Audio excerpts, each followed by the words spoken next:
declare yourself dead. Dead, dead, dead, dead. Dead! Harry Potter is dead! And now is the time to declare yourself dead. Dead, dead, dead, dead. Hello everyone, and welcome back to What's Poppin' with Leah and Duca. As always, I am Leah. And I'm Duca. And today we're gonna come to you with what we all knew was inevitable. Harry Potter. Now, say what you want about Harry Potter, but it's popular. It is, and it's not just popular now, it has spanned through decades, or 2 decades, but still. That's multiple decades, therefore It's plural. Yeah, yes. I think, honestly, I remember in middle school, one of my English teachers was talking about reading classic books, and she was like, honestly, guys, Harry Potter's gonna be a classic one day.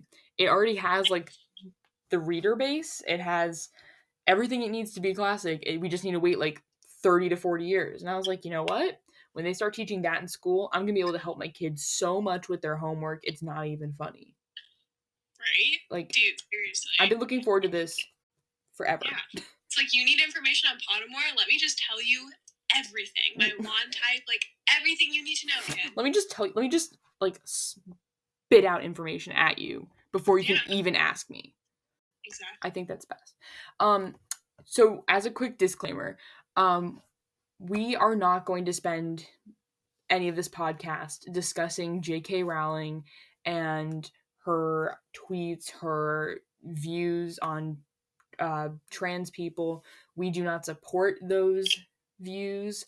We just want to make that clear. But we also don't want to talk about her. We want to talk about what she created. Because it's different. It is. And you can hate the artist, but you can still support the art. So, we're just going to go with that. So that is what we will be doing today.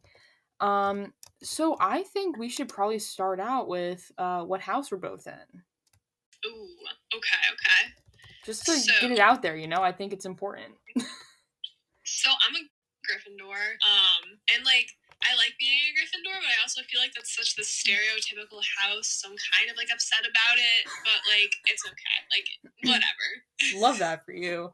I, on the other hand, am a Ravenclaw, which is the least stereotypical house, and that's also very annoying, let me tell you. It's very annoying. No, here's the thing. I'm gonna address this right now.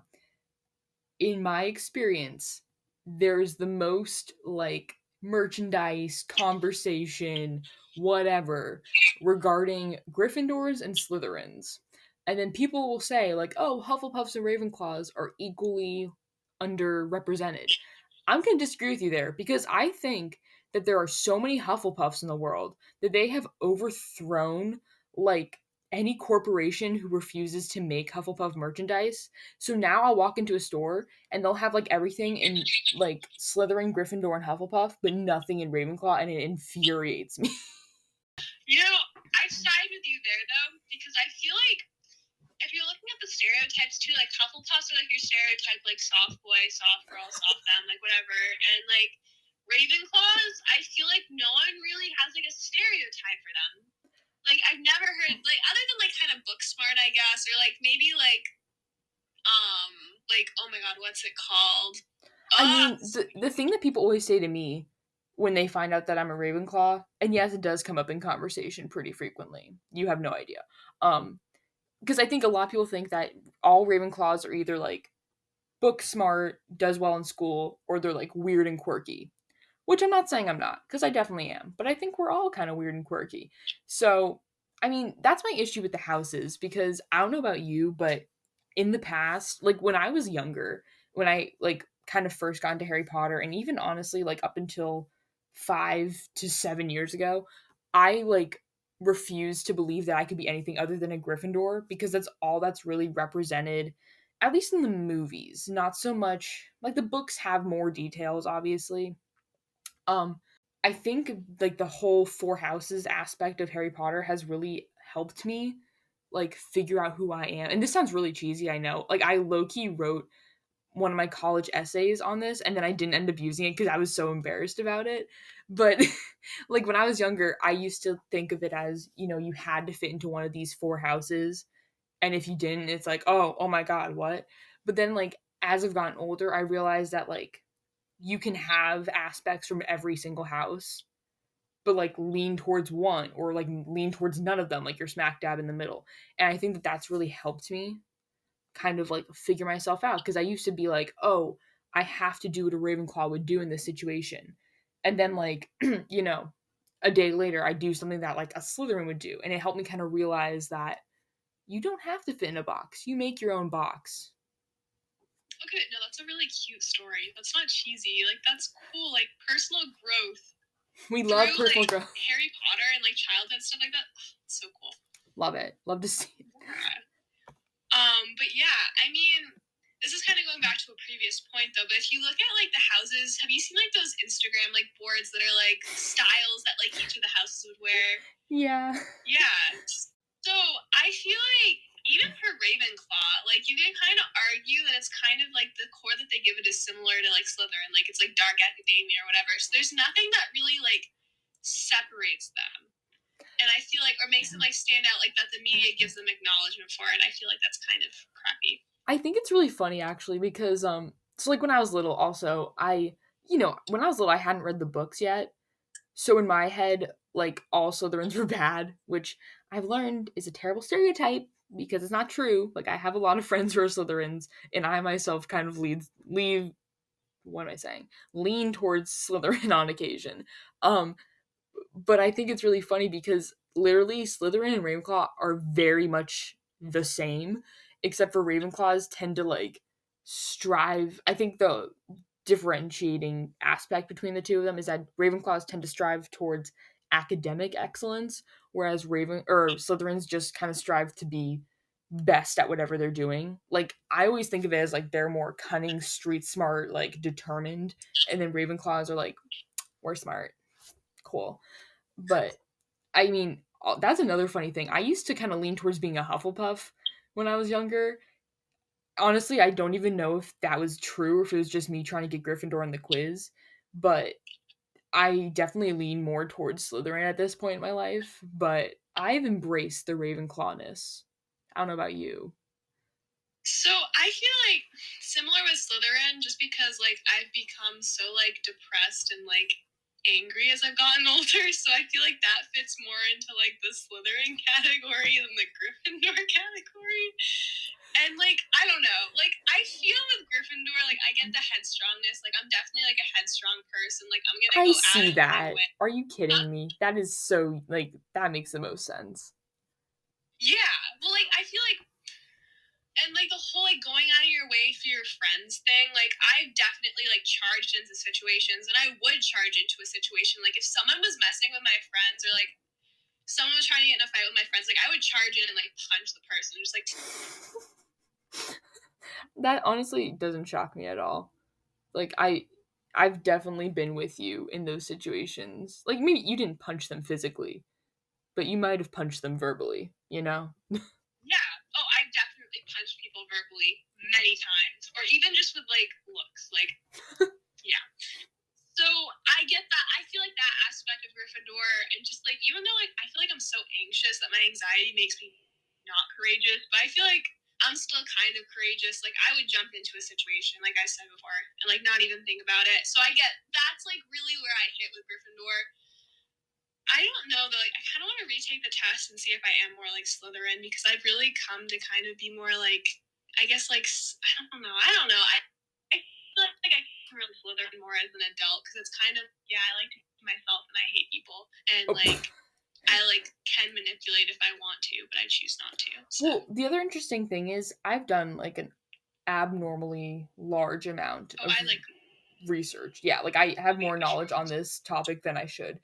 But in reality, Slytherins and Gryffindors are actually, like, very, very similar, because they're both, like, willing to do whatever it takes, but in, like, different ways. Like, Gryffindors tend to be more, like, courageous, don't really think before they do, headstrong, whereas Slytherins, like, they might think a little bit harder, but they just try to figure out the best path for them.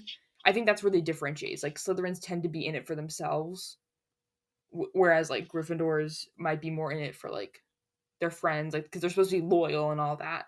I mean that's a Hufflepuff trait. I know. I'm just saying like, Gryffindors are willing to do what they have to do to like protect their friends and stuff like that. The only reason that I think the four houses are so important, because like I said before, like I used to think that you had to fit in one of these specific categories, and I think that really like impacted me at a young age because it kind of plays into like, I mean, we all talk about this during English, I'm sure, but like how you're supposed to, be portraying yourself because of how people portray themselves in the media. It's kind of like that. It's like you feel like you see it, like you see these people in these categories, so you feel like you have to put yourself there. But I think it's really interesting to see like how they're very similar yet very different from each other, and how there's a lot of overlap that you can be a part of, if that makes sense. Um and I think it's kind of cool how like being a part of one of these houses can make you so many connections in life. It's not even funny. Like I don't know about, I think we became friends partially because we both were like obsessed with Harry Potter. Yeah, dude, Harry Potter and Supernatural. That's literally like the foundation of our friendship. Not a problem. Not a problem. No, like literally, like I remember at my first year of like sleepaway camp, I knew no one. And like I just struck up a conversation and I was like, "Oh yeah, like I'm into Harry Potter." And this girl was like, "Oh my god, me too. Like what house are you?" And we were both Ravenclaws. And like we're still in contact like 6 years later. And I just think it's like that's the best example of how like Harry Potter can bring people together, because again, that sounds really corny, but I feel like it's just one of those things that a lot of people can relate to and a lot of people are into it, so that it makes it really easy to talk to people by like relating on that level sort of. I agree with you. Like, Harry Potter is definitely like something you can bond with people over, because I feel like people express their personal values and like beliefs about themselves through Harry Potter, because like that's what you do with something you're passionate about. So it just opens up a new way to like bond with people, and it's really I think another interesting thing about Harry Potter is, so like when I was younger, I hadn't really read the books. And I still watch the movies on repeat. Let's be honest here. And I think the thing that I always find really funny and ironic is that when I was little, people asked me why I liked it so much.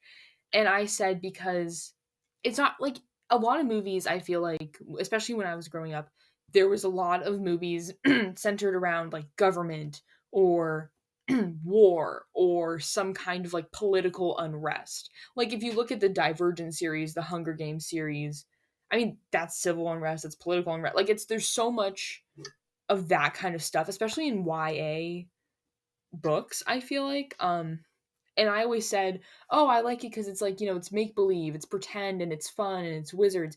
But then, like, as I've gotten older, I realized that it's very political. Like, it's like maybe not the first couple, but like at some point, it starts getting just super political. And I honestly think that those movies and books are part of the reason why our generation is like so like civically minded. I don't even know. Like they're politically active, they're civic minded, they're, they understand the impact of political and civil issues. And I think this isn't obviously the driving force, but I think by being exposed to Harry Potter, it like kind of rubbed off on people. yeah. Well, I mean, we've seen so many, or like seen so many movies and read so many books about like bad governments and other like bad parties that are like using the government as a loophole to like spread their message across. And I feel like we've just learned to not stand for that, and like whenever we see something that's not okay, we just call it out. And I just feel like that's impacted from that. We've grown up with these heroes that are like the odd ones out that are fighting for like justice that not a lot of people are going to side with. And I feel like that's kind of impacted us to do like the right, like, because they know it's the right thing, and I feel like that's impacted us to do the right thing. Well, the other thing I think is really funny is early on in COVID, I saw this meme on Instagram or something. I don't remember the specific wording, but basically someone was talking to like their boyfriend about you know, how someone, I forget who it was, but someone was like denying the fact that COVID existed in like an interview that millions of people saw or whatever. And then their boyfriend was just like, oh, so it's like the Minister of Magic and Harry Potter. And like that honestly kind of blew my mind because it was so true. Because I mean, if you think about the situation we've been in, people like deny it exists. They'll go to lengths to show the public that it doesn't exist. Like, and if you think about it, that's exactly what the Minister for Magic did in, I mean, I'd say the later Harry Potter books, maybe not so much in the beginning, but like he went to lengths to convince the public that Voldemort hadn't come. I said it, guys. I said his name. Oh my gosh. Um, but I just think that when I saw that, it really made me like, whoa, like, am I politically like educated because of Harry? Like, did I decide to become politically smart because of Harry Potter? And like that's just been blowing my mind ever since I saw it. And I just think it's great. Yeah. No, seriously. Like, even though it's like mythical situations, you can really apply it to like the real life stuff that we've lived through. And like, yeah, it's crazy how accurate it is. Like, all of these, like even like the Hunger Games and stuff. Like, have you seen the stuff where they're comparing like the Donald to like one of the, I think it was like the president of like the Hunger Games or whatever his name was. I can't remember what his name was, but like they're very similar. It was really scary. Yeah, I think I've seen. I never really got into the Hunger Games because it made me sad. Um, like I refused to watch it or read it. I read the Divergent series and I watched, I think, most of the movies. And I try to think about this a lot. I couldn't tell you why I enjoy Harry Potter so much more than those ones. Um, but like, because they're very similar when you think about it on the base. Like what they're doing at the core is very similar, but the execution is just so much better in my opinion for Harry Potter. Yeah, I mean they're similar, but they're like so different, and you have like the whole like magic. Duke is breaking up, so we're just gonna cut this whole little chunk out as well. Present Duca might be back now. Okay. um, I can't do it now. I did it so well earlier. we'll just cut all this out. They're similar, but they're so different. Like, you have the whole magical aspect of Harry Potter that I feel like really adds to it, and it adds like that childhood nostalgia. Like, even like I read them in middle school, so I technically wasn't like a child. Like I was, but I wasn't. Right, yeah. So like, but it's still added. Like, it made me feel like a kid again, and I feel like that's kind of like what adds to it. Because like, yeah, like there's some very like hardcore situations that they're going through, but there's like a freaking dragon. Like that's so cool. And like a bank run by goblins. Like you're telling me there's a centaur? Okay. Yeah. Wow. I think also one of the things that I didn't realize I appreciated it, but I realize now that I do, is that I feel like in a lot of YA sci-fi and fantasy books, there's always like a really complex love triangle for like no one cares. I'm sorry.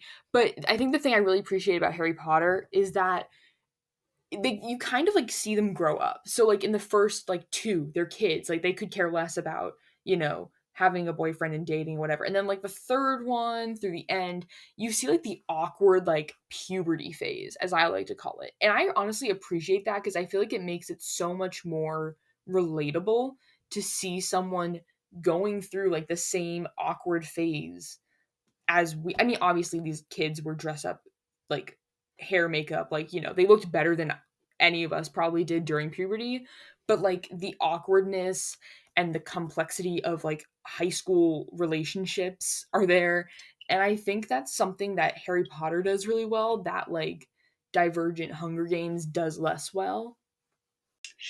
I agree with you. It's more realistic watching them kind of grow up because you grew up with the actors too. Like the actors were all going through these phases as they were playing these roles. Right, they weren't like 30-year-olds playing like 16-year-olds. Yeah. Exactly. Like if you look at like Divergent, like the person that plays I think 4 is literally like almost 30 in that movie. He's supposed to be like 18. I'm like, you are a full grown man. Like, and I feel like honestly that like gave me like a false sense of reality.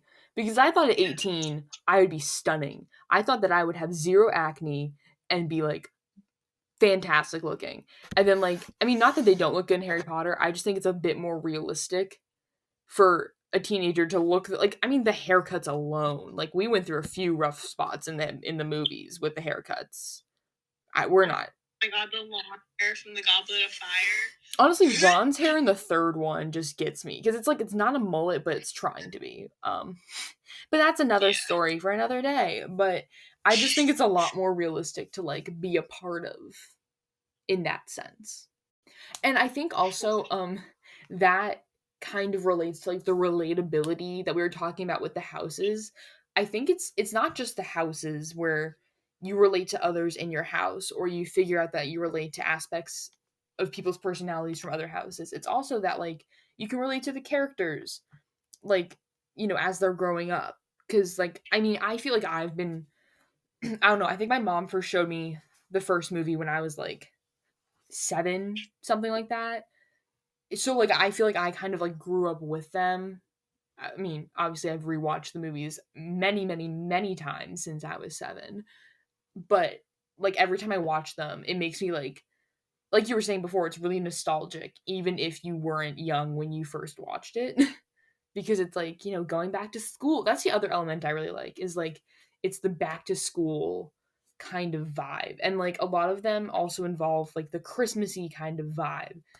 Probably like the first one mostly. But I think because it can apply to so many situations, it's also like it just feels nostalgic no matter when you watch it. You know what I also appreciated is like school for them started to suck as they got older. Like in the first few movies, like they were like, "Oh, this is great, this is fine," and they got like into like what I guess would be like their high school years, and like this is horrible. Right. Like this is a train wreck. And I'm like, yeah, exactly. No. Yeah, when they had to take like the OWLs, True. I was like, "Oh, is that the SAT?" No, and the other thing that I thought was super funny is a while ago, I mean, I don't know if you remember this, but I think it's mentioned in the book more so than the movies, but they always talk about how they have to do like a parchment worth of writing for like their history class or whatever. And I saw this tweet once where someone said like, "Guys, I found a roll of parchment. I measured it. It's like 13 inches long. That's only like 2 inches longer than a piece of printer paper." And they didn't have to do double-sided. So guess what? They were complaining about writing a 1-page paper for their magical classes, and they didn't even have to do MLA formatting, which I just think is so funny to any high schooler. Yeah. Like, Yeah. I'm sure. Duke is frozen again, so we're just gonna wait. Okay.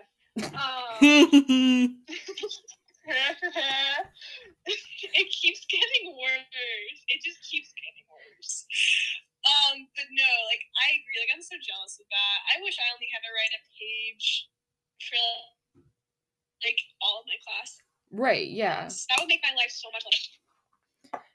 I mean, yeah. And I think that's the other thing too, is like watching the classes happen, at least in the movies, like you can imagine what they look like in the books. But in the movies, it's so fun to watch like them in their classes. Like just with like honestly the ridiculous lesson alone is like one of my favorite scenes in the entirety of the series. Okay, it's the Leviosa one for me. Oh my god. Leviosa. It's Leviosa. Fair. No, and like honestly, I feel like we should move into like more of like the movies rather than like our philosophic ideals about them. Because I want to talk about the movies and books because I'm Let's do it. into it. Like I don't know. Okay, what's your favorite character in the entire series? Luna Lovegood. Okay, pop off. That's fair. I honestly like I always like go back and forth, but my favorite's always been Lupin. I love him. Valid, though. That's really valid. Like close second is like Fred and or George. Like we all know they're a combo pack. Like, because who doesn't love a pair of prankster redheads? I know I sure do.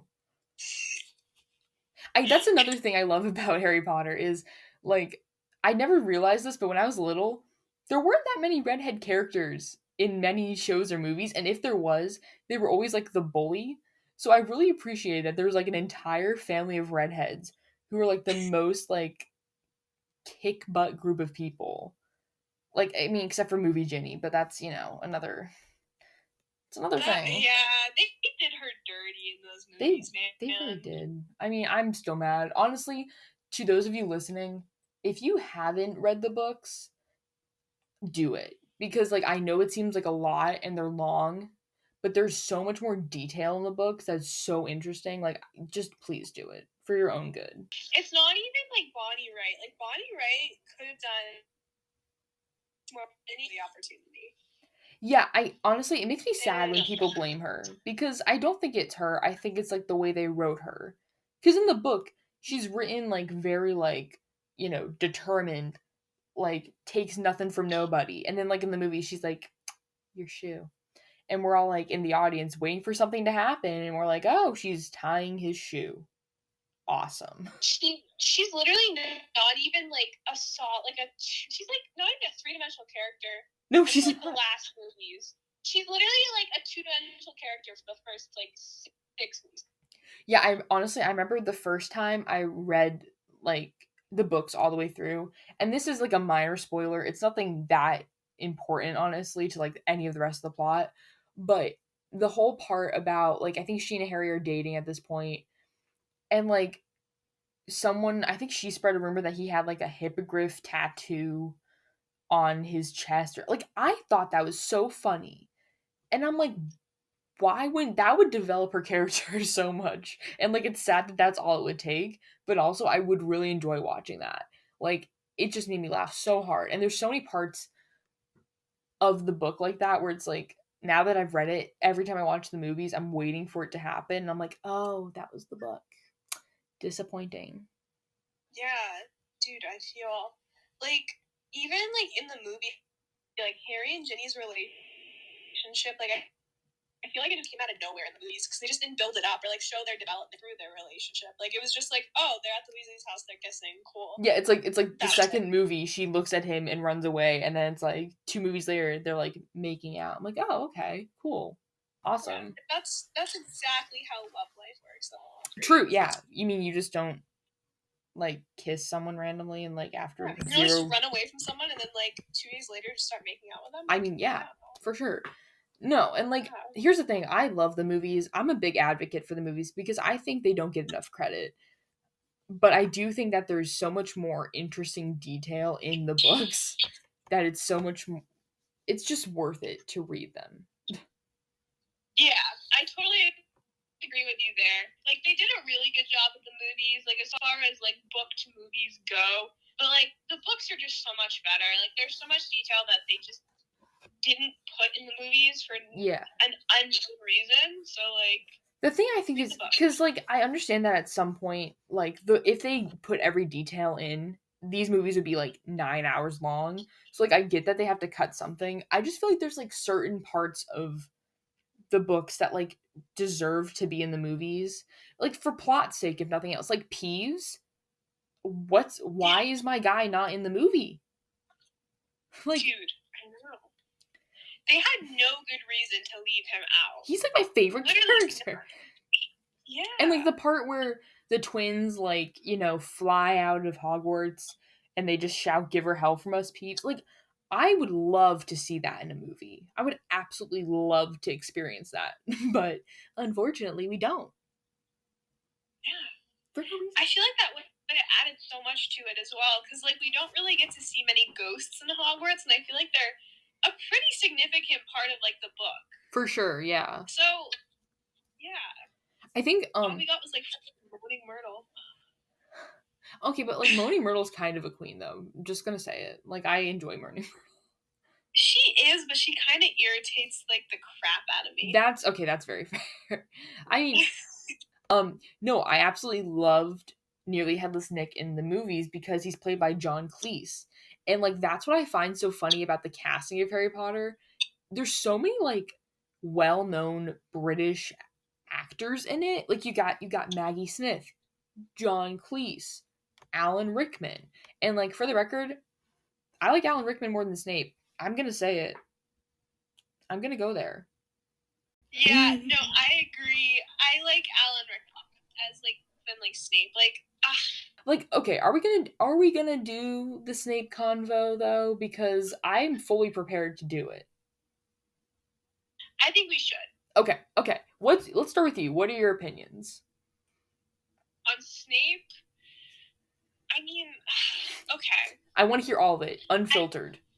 Give it to me Unfiltered, straight. okay. Great. I hated him so much at first. Like, he literally like drove me crazy, and like, I don't know. I didn't really think Alan Rickman are going to be the best fit for Snape. Like, I know that sounds crazy, but like, I don't know. In other I'd seen him in, I was just like, I don't see it. Like, I don't see him as a hook-nosed, greasy, like unwashed man. Like, I don't. Unwashed man. Love that. But like, I mean, as the movies went on and as we got to see more of Snape, like, I feel like he did a really good job with it. And I can't really see anyone else playing Snape now. But yeah, I like Alan Rickman more than like the character Snape though. Like, he's definitely not in my favorite characters. Like, he was chill. I think he's kind of like a butt, but like in the best way possible. So here's my thing. I've never liked Snape. I get a lot of hate from this when I talk about it with most of my like Harry Potter loving friends. I never liked Snape.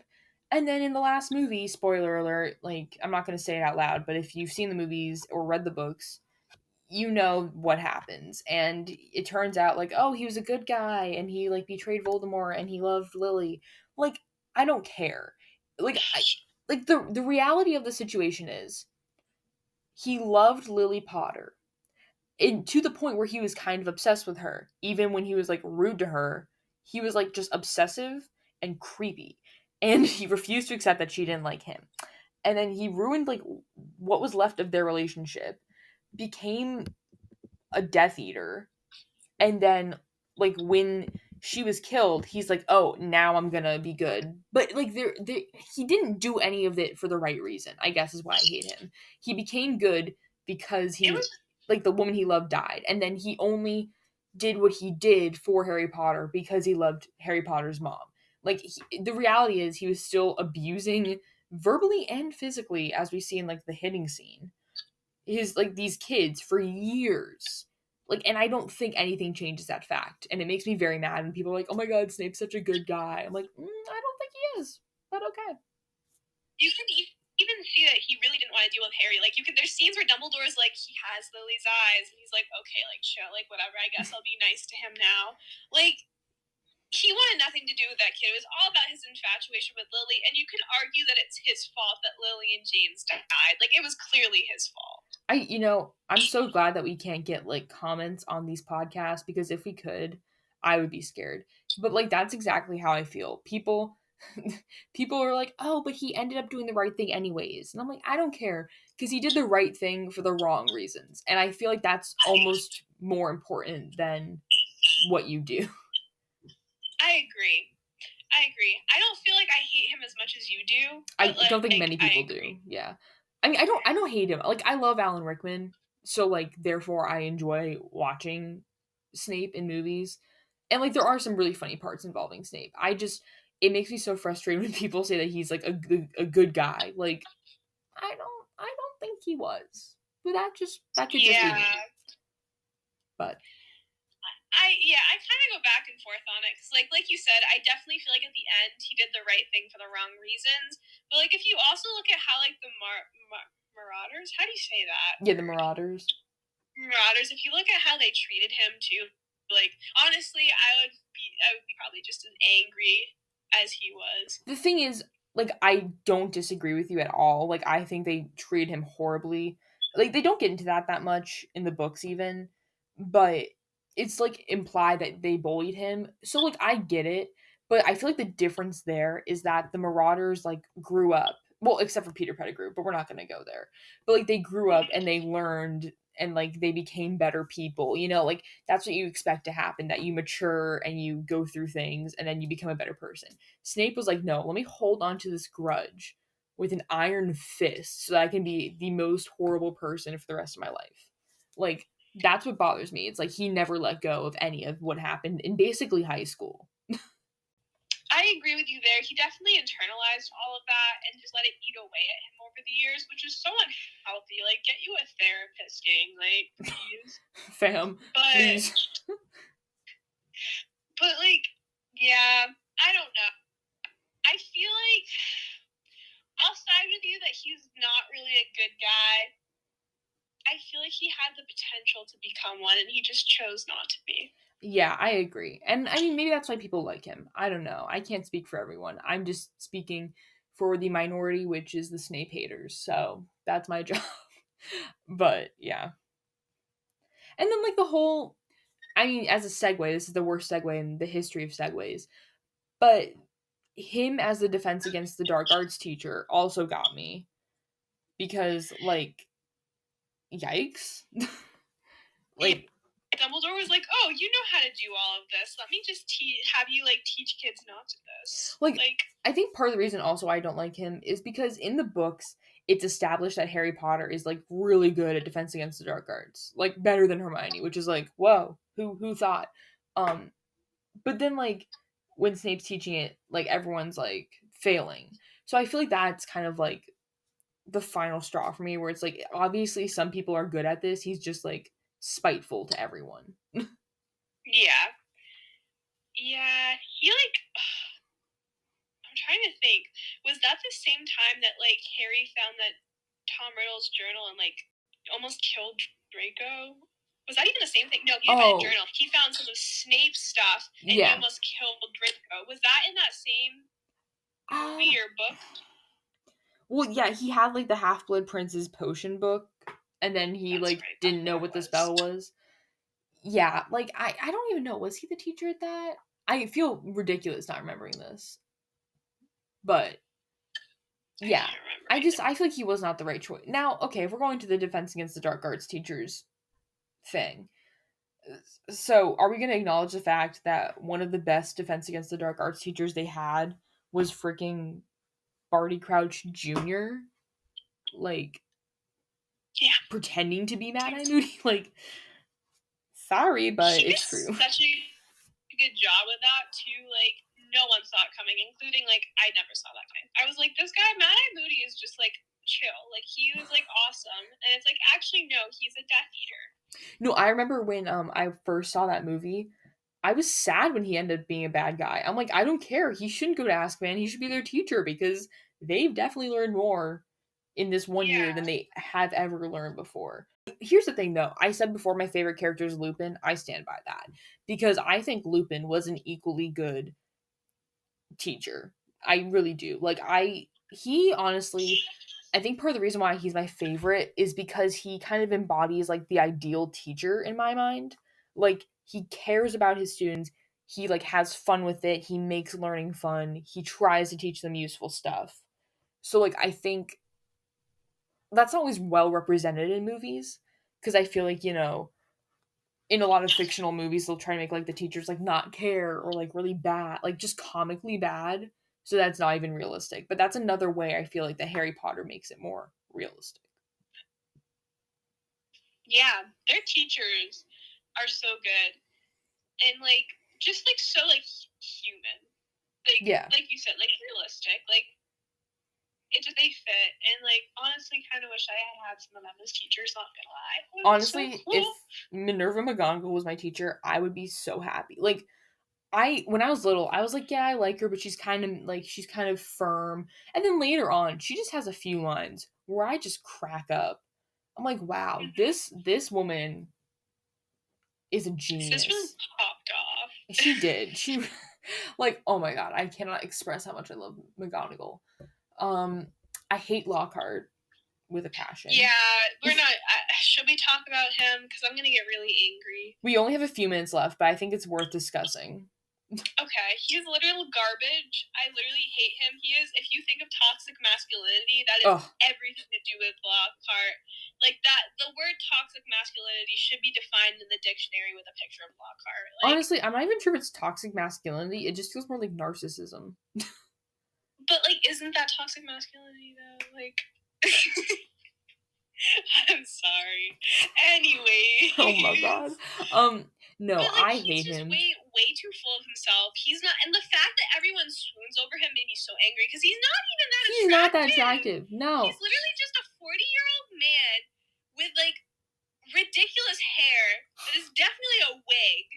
And everyone is just like, oh my god, like, he's so cute. Like, shut up. He's not. You guys have garbage taste in men. You need to, like, go, like, I don't know, like, wash your eyes out. Or just, like, I don't even know it. I don't even know how to help these people that are, like, attracted to Lockhart. There is no helping you if you are attracted to Lockhart. You have gone so far downhill, no one can help you. Well, you heard it here first, folks. No, honestly, I think... told you I was gonna get angry. Right.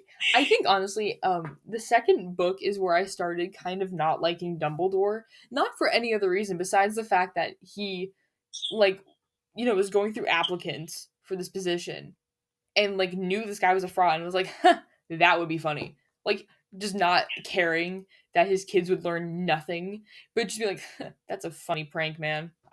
That's hilarious, dude. Like, Literally. can you imagine? Like, like, that just bothers me. And, like, I feel like ever since then, I kind of, like, lost respect for any of Dumbledore's decisions. Because, like, I mean, I think that's fair regardless at some point. But, like, I was just like, dude, really? That's the decision tree. Okay. Awesome. Okay, I know we only have a few minutes left, but I think we need to talk about Dumbledore because I have some opinions on him and I want to share, and I want to hear your opinions on him. I'm intrigued. Please continue.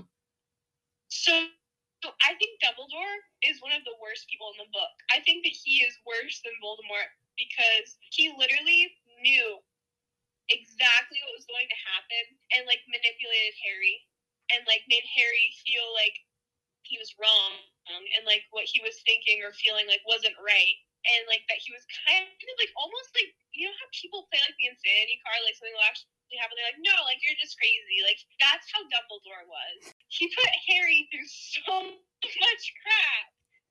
And, like, as they said in the movie, he literally raised Harry like a pig for slaughter. Like, they show their relationship, like, they're like, oh, like, they're close, but no, he was just, like, he's just, like, treating him like livestock. He's like, yeah, like, I'll be your friend, I'll feed you, and then I'm gonna hand you off to be killed by the Dark Lord because you're a Horcrux, and I'm the only one that knows about it. And now this other guy that doesn't even like you is obsessed with your mom knows about it, so you're welcome, and he's gonna be your protection. Wow, I did not know you had this strong feelings about this. Here's the thing. I agree with you that he's one of the worst characters. I don't know if I agree that he's worse than Voldemort personally, because while I agree with you that it was wrong what he did, I mean, like, going from, like, a completely, like, not emotional point of view, he was doing it for the greater good. And I think part, like you were saying, he didn't give Harry a warning.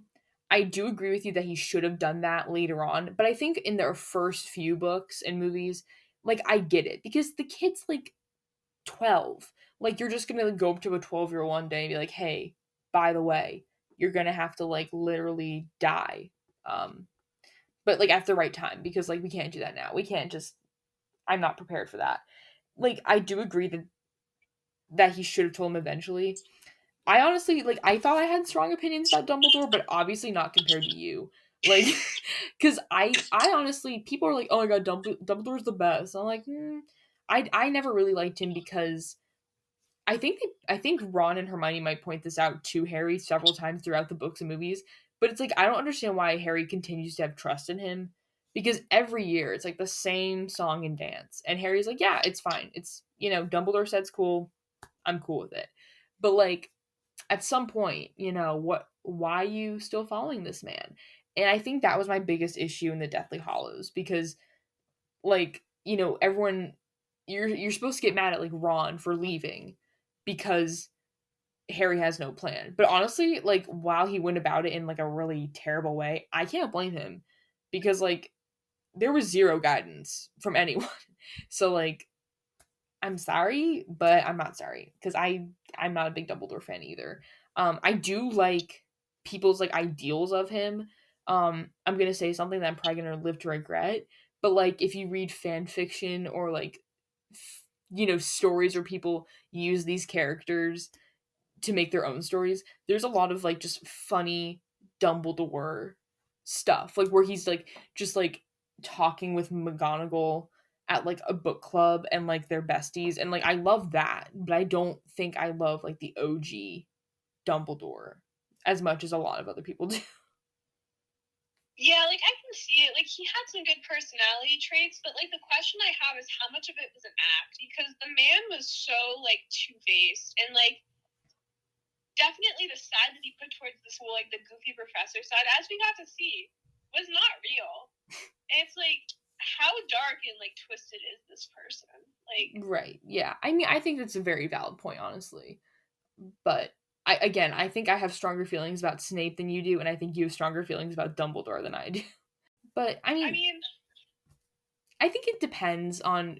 I feel like, honestly, I feel like I could understand kind of both sides for Dumbledore, but personally, I can't get over the Snape thing, if that wasn't already clear. see, I'm the opposite. Like, I can kind of get over the Snape thing with Dumbledore. Like, oh, that's just, like, hits a nerve. Like, just can't. I I just don't can't. know. I think it's just the whole him being, like, an adult figure that's supposed to be trustworthy and then actually Right. be like, oh, psych. Yeah, really no, irritates me. that's what irritated me too. Like, he pretended to be there for Harry, and then he was like, "Oh, you know what? I'm never gonna tell you my entire plan, but you figure it out on your own. You got this, fam." Yeah, wasn't a fan of that. Yeah. And then I think just to close out this podcast, quick poll: who do you think is worse, Umbridge or Voldemort? Umbridge, absolutely. Okay, I'm glad we can agree on that because I think that's an easy question. Umbridge is obviously worse. Like, sorry. She's horrible, and, like, honestly, she who should not be named because, like, she honestly, like, to hear her name, like, I literally, like, cringe. I think Internally, it's like externally. I think it's funny because the reason I think she's worse is because I think she and Voldemort both have, like, terrible schemes and, like, they're plotting terrible things for terrible reasons. But the reason I think she's worse is because she's actually, like, smart enough to go through with them and, like, complete them, whereas Voldemort is just, like, unable to ever finish the job. And, like, I just think it's so funny that that's why she's worse. Like, she was, like, running the show. Like, she was. Let's be real. Like, she was. Yeah. Like, Sis honestly should have taken over for Voldemort. But that's another story. If she had, the books would have ended so differently. It would have been, like, 3 books instead, because she would have killed him, like, way before Voldemort even, like, could attempt it. For real. Ugh. Freaking psychopath. Well, anywho, that's, I think, where we're going to wrap up for this podcast. We hope you enjoyed it, and we apologize that this is kind of late. April break evidently kind of messed up our schedule. We're hopefully going to we're planning on doing at least one more podcast. We don't know how that's going to go because of senior projects and end of year stuff, but we're going to try to, and Duca can cut all this out if that ends up not being true. But if we do have... Yeah, I mean, honestly, if we can just, like, be like, if this is our last episode, I'd like to think that it wouldn't be, but just in case it is, I feel like we should just give, like, a quick thank you to our listeners, because, like, I don't know how you guys did it. I don't even like listening to myself sometimes, and I appreciate your support. I appreciate you supporting my rambling, and, like, I love you guys. Yeah, we honestly appreciate this, because when we pitched this idea, we didn't think it was actually gonna work.